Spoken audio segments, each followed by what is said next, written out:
sekarang Nadia lagi ada di kebun nih. Sobat bisa lihat kan, banyak banget nih tanaman singkong di sekitar Nadia.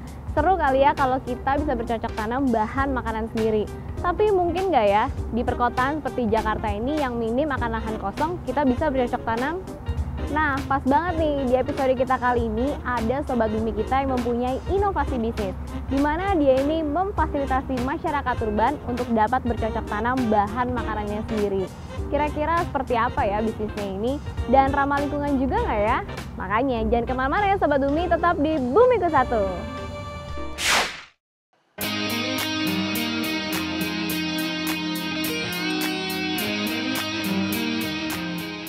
Sobat Bumi, pangan pastinya menjadi kebutuhan yang utama ya dalam hidup.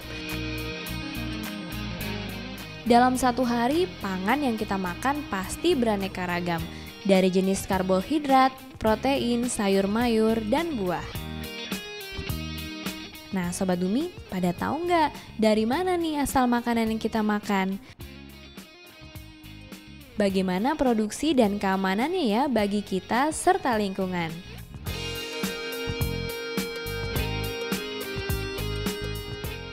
Bahan pangan berasal dari tempat yang jauh, bahkan ada beberapa yang didatangkan dari luar negeri, dan pastinya akan menghasilkan jejak karbon dalam jumlah yang besar. Bahan pangan ini, Sobat Bumi, akan mengalami proses yang panjang hingga sampai ke konsumen. Proses produksi, pengemasan, dan distribusi bahan pangan akan menentukan besar jejak karbon. Semakin panjang prosesnya, maka jejak karbonnya pun akan semakin besar.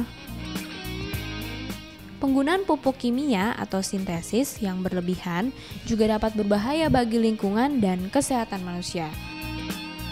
Kandungan kimianya dapat mencemari tanah dan perairan.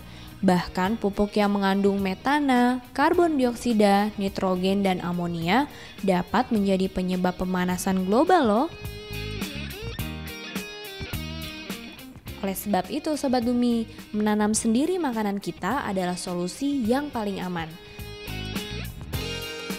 Namun dengan kondisi di lingkungan urban yang padat dan minim lahan kosong, mungkin nggak ya kita bercocok tanam? Tenang, Sobat Bumi kita, Ronald Dias dan teman-temannya punya ide kreatif bercocok tanam jamur nih di dalam kotak atau box yang didesain simple namun menarik. Pastinya tidak memerlukan tempat yang luas dan perawatannya juga sederhana. Menarik kan Sobat Bumi? Yuk saksiin di episode kali ini.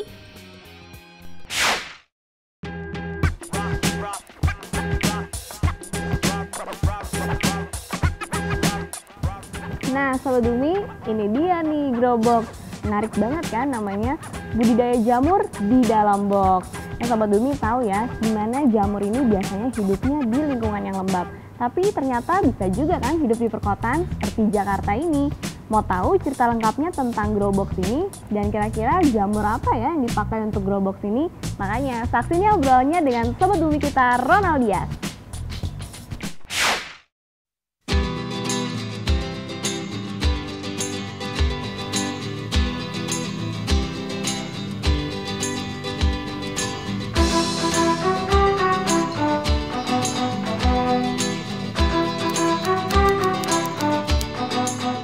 Grow box adalah sebuah kit jamur di mana orang-orang bisa menumbuhkan sendiri jamurnya. Gitu. Nah, slogan kita adalah grow your own food. Kenapa? Soalnya di urban ya, terutama di kawasan urban, itu kadang-kadang kita memperhatikan banyak sekali makanan. Makanan itu ada di mana-mana. Tapi sedikit dari kita yang tidak peduli makanannya datang dari mana sebenarnya. Seperti contohnya adik saya. Adik saya itu umurnya 6 tahun. Nah, ketika saya tanya, emang tahu nggak nasi datangnya dari mana? Dia bilangnya dari pohon beras, kata dia gitu. Nah, ini menunjukkan bahwa semakin maju teknologi kita, semakin maju peradaban kita di kawasan urban, semakin jauh kita dengan lingkungan. Gitu. Grow box berusaha menjembatani hal itu, gitu. Gimana kita bisa menciptakan generasi-generasi muda yang peduli sama lingkungannya gitu. Dan tahu makanan itu datang dari mana sih. Kita fokusnya ke edukasi. Jadi kalau misalnya ditanya kenapa kalau misalnya mau banyak gitu, ya udah beli aja di pasar gitu. Tapi yang kita kasih di sini adalah value-nya gitu. Dimana orang-orang yang membeli Growbox bisa mengurangi sendiri food mile mereka gitu. Ketika mereka beli makanan di luar dan food mile mereka sudah jauh gitu ya, berasal dari tempat yang jauh, dan mereka makan penuh dengan bekas tangan orang gitu ya makanannya. Nah, dengan Growbox food mile mereka jadi 0. Dan karena kita anak desain ya, jadi kita nggak menggunakan gimmick boneka atau apapun gitu, karena konsep kita adalah the truth is a splendor of beauty, yang jujur itu yang cantik. Untuk sekarang ini kita fokusnya ke jamur. Kenapa? Soalnya jamur itu bukan tumbuhan, tapi juga bukan hewan. Itu yang menariknya di jamur. Dan mereka memiliki gizi dari kedua-duanya gitu. Mereka memiliki protein yang hampir sama dengan daging, tapi juga punya vitamin-vitamin yang dimiliki oleh tumbuhan gitu. Makanya, dan jamur sendiri itu memiliki spesies paling besar kedua setelah serangga di taksonomi ya gitu. Sehingga eksplorasi di bagian situ pun kayaknya seumur hidup kita nggak akan cukup gitu. Jadi kita fokus ke jamur.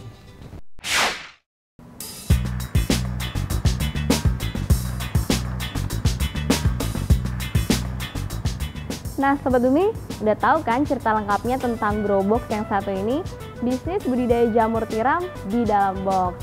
Dan ternyata nih Sobat Bumi, Growbox ini punya tagline-nya sendiri, yaitu Grow Your Own Food.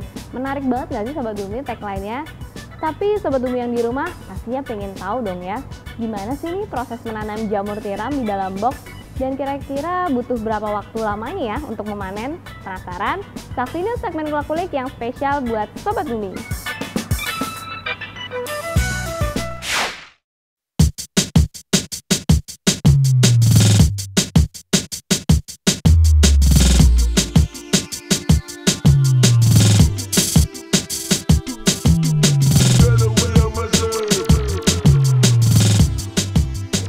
Merupakan proses awal dari pembuatan media jamur.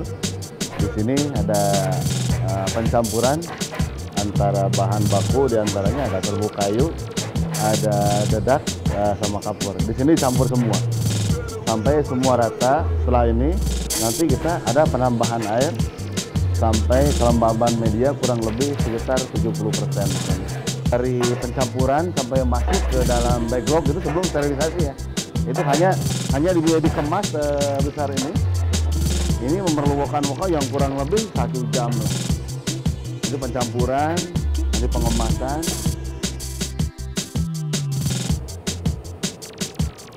Nah, ini maksudnya di saring itu, di sini kan banyak partikel-partikel yang seperti ini.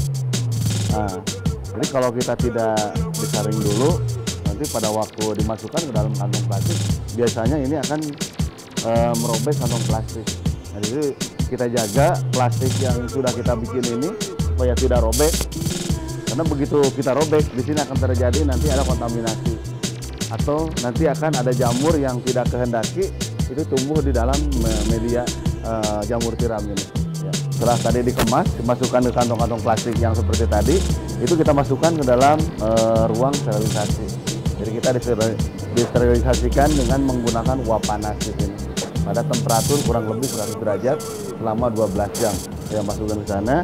Setelah kita penuh, ini ditutup, kita nyalakan kita suplai uapnya ke sini, disterilisasi selama 12 jam di sini.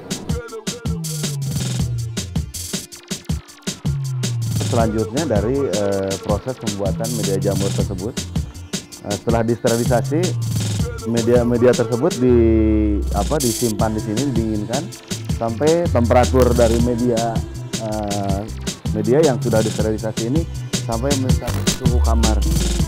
Nah, setelah dingin itu kita ada proses namanya inokulasi atau pembibitan di sini. Ya, jadi ini yang namanya ruang inkubasi.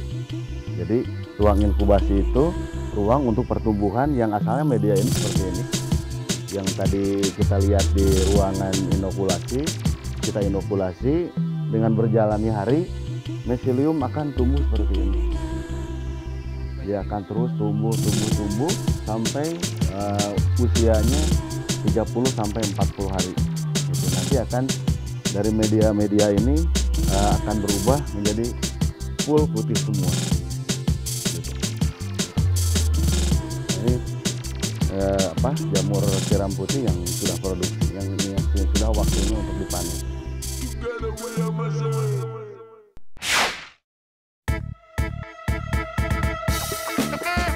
Sobat Bumi, grow box Sobat Bumi kita, Ronald Dias, memang dirancang khusus untuk budidaya jamur. Namun ada juga loh kotak atau box yang dirancang khusus untuk menanam tanaman hortikultura seperti sayur mayur, rempah-rempah, bunga, buah-buahan, dan tanaman obat-obatan di lahan yang sempit. Berikut infonya. Grow box adalah media tanam berbentuk kotak yang diperuntukkan untuk bercocok tanam di lahan sempit. Nah, menanam di grow box ini aman dari hama, sehingga tidak perlu menggunakan pupuk kimia. Air yang digunakan pun juga lebih sedikit daripada menanam secara konvensional. Nah, Sobat Bumi, grow box bisa diletakkan di luar dan di dalam ruangan. Pembedanya adalah grow box yang ada di dalam ruangan dilengkapi ruangan atau chamber yang berisi komponen-komponen pendukung pertumbuhan tanaman seperti suhu, cahaya, dan aliran udara yang berisi gas karbon dioksida. Grow box ini juga dapat dibuat dari bahan-bahan yang ada di sekitar, bahkan bisa dari bahan bekas. Bahan pembuat grow box terdiri dari wadah besar berbahan plastik, tutup wadah, pipa, pot bunga kecil tempat pembibitan, plester, kawat, kantong plastik besar, dan tanah yang diberi kompos. Tanah juga bisa diganti dengan media air yang sudah diberi nutrisi. Media tanam dengan menggunakan air disebut hidroponik, Sobat Bumi. Teknik penanaman ini lebih praktis digunakan di dalam ruangan. Tanaman dalam grow box bisa divariasikan sesuai keinginan. Dalam beberapa minggu, tanaman sudah dapat dipanen. Bahan untuk memasak pun dapat dipetik sendiri dan pastinya lebih murah, fresh, dan sehat. Nah, buat Sobat Bumi yang punya hobi bercocok tanam, pasti sudah nggak sabar kan mencobanya? Yuk dicoba! Sobat Bumi, ternyata media tanam itu nggak hanya tanah aja ya. Ada juga nih media tanam yang lain seperti air yang disebut hidroponik. Dan ternyata nih, teknik penanaman hidroponik ini menjadi solusi bagi pertanian negara Jepang pasca bencana tsunami 2 tahun lalu. Seperti apa ya berita selengkapnya? Saksikan di segmen Berita Lingkungan.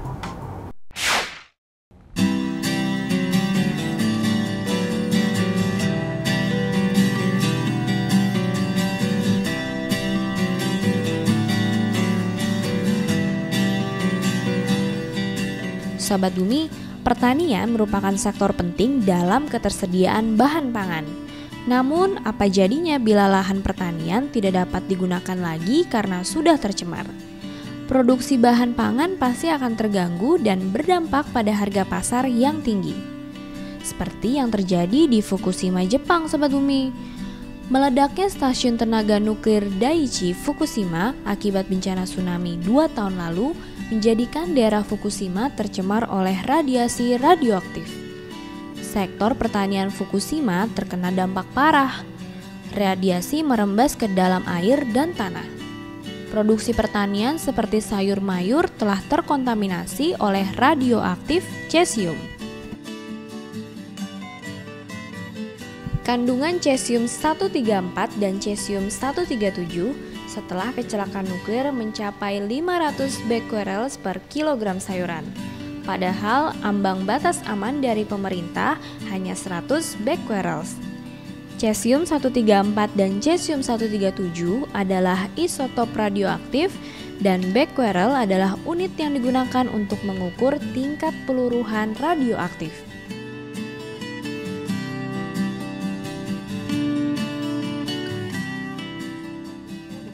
Nah, Sobat Bumi, menyiasati kondisi ini, kampus Fukushima membuat proyek hidroponik yang diyakini bisa menjadi solusi pertanian untuk mengurangi dampak pencemaran radioaktif. Nah, teknik penanaman hidroponik tidak menggunakan media tanah. Sayuran ditanam di paralon yang berisi air dan nutrisi. Karena sayuran tidak tumbuh di tanah, akar bebas dari pencemaran radioaktif cesium. Namun, sayuran masih terkena radioaktif dari debu udara atau pasir yang terbawa oleh angin. Hanya saja Sobat Bumi, kandungan radioaktif cesiumnya masih dalam batas yang sangat aman, hanya sekitar 1 becquerels per kilogram sayuran. Sobat Bumi, inovasi sistem budidaya tanaman beragam sekali ya, bisa dengan memodifikasi media tanamnya. Tertarik menemukan dan mencoba media tanam lain?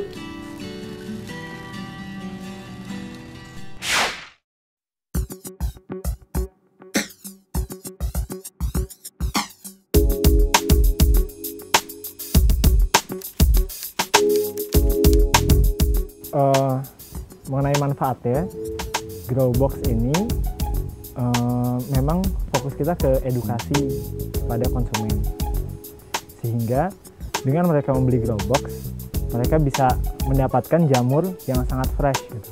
Apabila kita melihat kalau kita beli di pasar, sebenarnya jamur tiram yang seperti ini tuh sudah mengalami banyak sekali proses gitu, dipegang oleh puluhan tangan dan melalui ratusan bahkan ribuan kilometer gitu. Dan itu membuat jamur-jamur yang kita terima itu kesegaran maupun kualitasnya masih bisa dipertanyakan lagi gitu. Nah, sehingga apabila konsumen membeli grow box, membeli jamur tiram dalam box ini gitu, mereka bisa mendapatkan jamur fresh setiap kali panennya. Mengapa kita memasukkannya ke dalam box? Seperti kita lihat, apabila ada di industrinya, jamur-jamur ini berada di dalam kumbung-kumbung jamur. Nah, kumbung-kumbung jamur ini ada untuk menjaga kestabilan suhu dan kelembabannya gitu. Nah, kita menganggap si kotak yang ada di grow box ini berfungsi sebagai kumbung-kumbung jamur kecil, sehingga kita tahu bahwa di kawasan urban itu banyak sekali polutan gitu.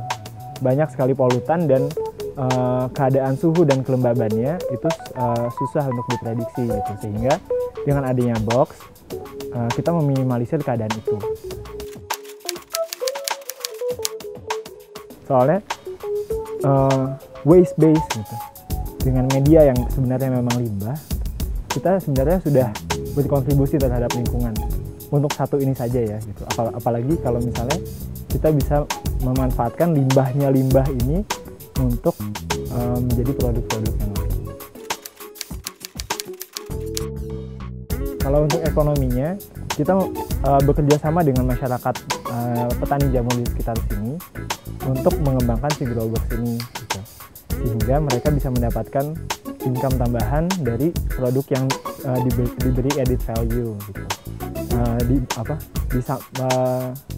Di samping menjual langsung jamur tiram gitu. Nah, untuk sosialnya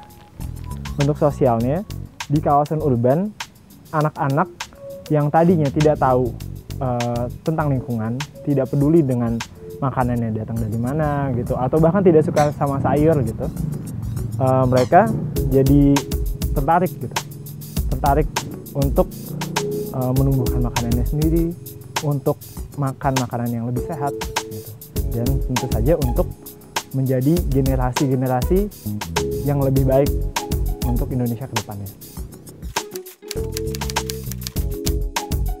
Usaha-usaha untuk melestarikan lingkungan sebenarnya banyak, tapi sebenarnya kalau menurut kami tujuan akhirlah yang harus disamakan sebenarnya.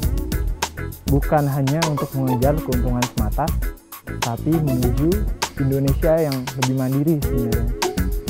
Ketika kita sudah mandiri, maka kita juga bakal jauh lebih peduli.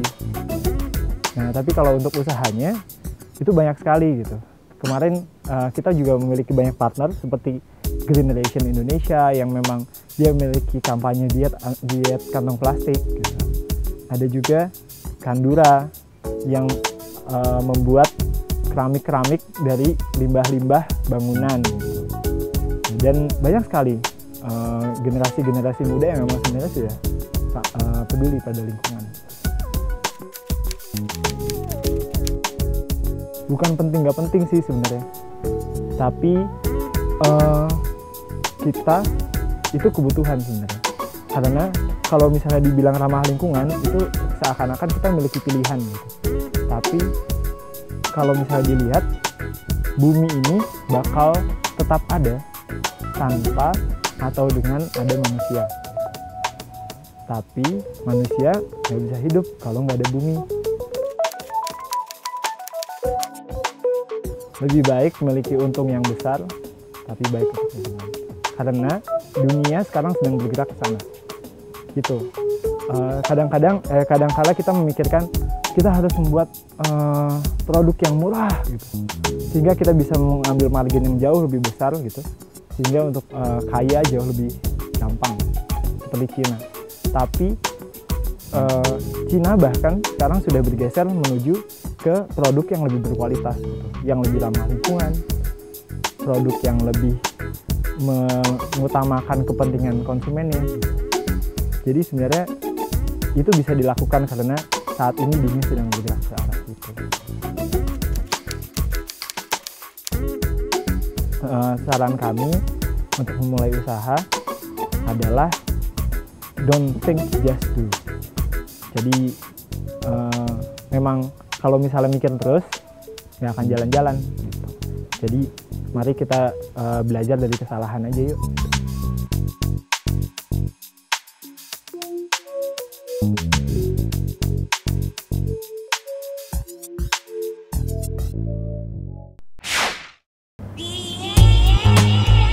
Sobat Bumi, gimana? Dari episode Growbox ini udah tahu kan pentingnya mengetahui sumber bahan makanan yang kita makan sehari-hari. Dan lebih baik lagi nih, Sobat Bumi bisa menanam bahan makanannya sendiri dan ketika sudah panen bisa langsung dipetik dan bisa diolah menjadi makanan. Ya, nggak bosan-bosannya nih Sobat Bumi, Nadia ngingetin untuk selalu follow Twitter Bumiku1 di @bumiku1.tv. Jangan lupa mention ya. Dan jangan lupa juga nih saksiin terus episode-episode menarik lainnya setiap hari Minggu jam 15.30 pastinya di Dai TV. Kalau gitu Nadia pamit dulu ya Sobat Bumi. Sampai ketemu minggu depan. Bumiku1, lestarikan selalu. Dadah!